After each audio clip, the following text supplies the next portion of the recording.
Mana? Mana tu nak cuaca kat luar ni? Sejuk. Sejuk. Cuaca hari ni macam mana? Hujan cikgu. Hujan kan, mendung kan, tapi tak apa. Kita akan teruskan juga buat aktiviti kita ni. Okey, sebelum tu, apa yang Fana nampak dekat depan cikgu? Apa? Ni apa? Itu manusia. Oh, pandai lagi. Lepas tu ni apa? Kertas warna merah. Pandainya. Lagi. Logam. Okey. Berdasarkan apa yang Fana tengok kat depan ni, Fana rasa kita nak buat apa? Ni ada kertas yang dipotong. Okey. Kena tampal.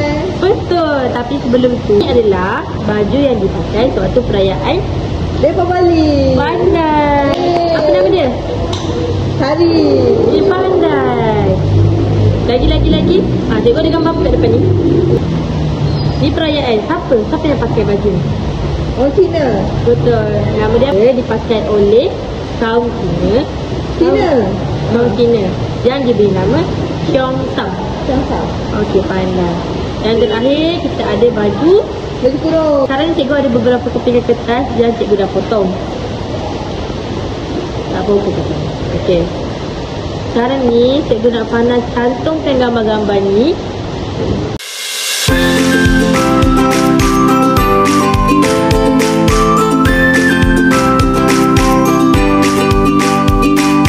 Oh, dah siap. Yeay, pandai. Okey, last soalan cikgu nak tanya. Tak.